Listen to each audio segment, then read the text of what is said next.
تخيل معايا كده تدفع 17 دولار علشان تدخل متحف اللوفر، وتبص يمينك تلاقي قدامك ابو الهول، وتبص شمالك تلاقي اخناتون ونفرتيتي مأنججين بعض. فتسأل مراتك تقول لها هما ضحكوا علينا وودونا المتحف المصري اللي في التحرير ولا ايه اللي حصل؟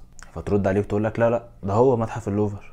فتقف لحظة كده تفكر، امال ايه اللي جاب الآثار بتاعتنا هنا؟ ايه القصة اللي ورا وجود آثارنا في قلب فرنسا هنا في باريس؟ وهل الآثار دي اتسرقت ولا جت هنا ازاي؟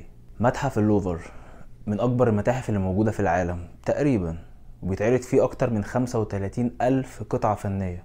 في البداية اتبنى على انه قلعة علشان تحمي مدينة باريس من الاعداء. غريبة، بس هما كانوا دايما هما الاعداء.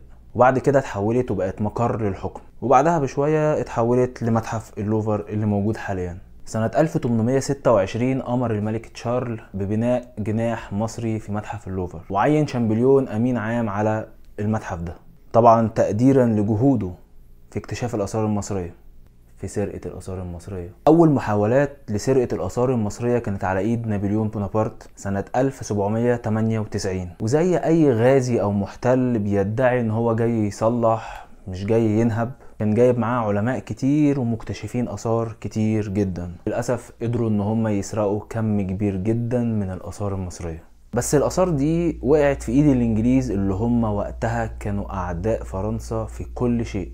وساعتها تم إنشاء الجناح المصري في لندن في بريطانيا وقتها. كده الحرام ما بيدومش، حرامي سرق حرامي. بدأت فرنسا ترسل قطع أثرية من أفضل القطع الأثرية اللي موجودة في مصر وقتها، زي تمثال الكاتب وتمثالين نفرتيتي، لحد ما شامبليون حاول إن هو يجمع أفضل القطع الأثرية والفنية المصرية علشان يقدر يقنع الحكومة الفرنسية إن هم يعملوا الجناح المصري في متحف اللوفر، وتعترف ان الحضارة المصرية افضل حضارة ظهرت على وجه الارض.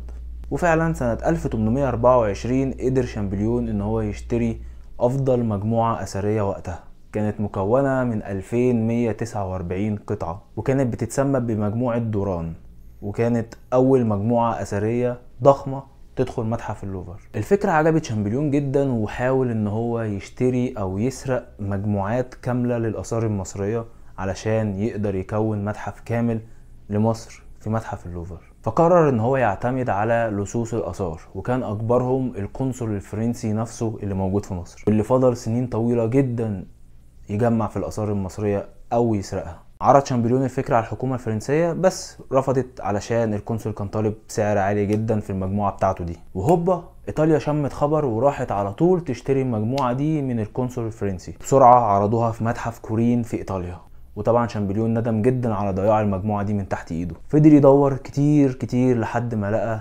قنصل ايطاليا في مصر عايشين مع مافيا، وده كان من اكبر لصوص الاثار برضه. الراجل ده بقى كان سارق معظم معابد الاقصر، اي كده معبد في الاقصر هتلاقي الراجل ده سارق منه مش اقل من 12-13 قطعة، لحد ما كون مجموعة ضخمة جدا من الآثار المصرية، تماثيل، لوحات فنية، مومياوات، كل اللي قلبك يحبه. في الوقت ده حصل صراع بين فرنسا وإيطاليا على المجموعة دي اللي هي كانت مع القنصل الإيطالي، لحد ما شامبليون اعتمد على علاقته الطيبة بالملك وقدر ان هو يقنعه ان هو يشتري المجموعة دي. ده لو حابب ان متحف اللوفر يبقى من افضل المتاحف اللي موجودة في العالم، وده بسبب ان المجموعة دي كانت مكونة من اكتر من 4000 قطعة، وكان من اهمها تمثال ابو الهول اللي هو موجود على الباب الرئيسي للفرع المصري في متحف اللوفر، وتمثال امنحتب الرابع، وتمثال رمسيس الثاني، وغيرهم كتير. ودلوقتي بقى هنيجي للنقطة الجدلية، هل فعلا الاثار دي اتسرقت ولا خرجت من البلد بشكل قانوني عن طريق الاتفاقيات؟ الحقيقة ان في قطع كتير جدا اتاخدت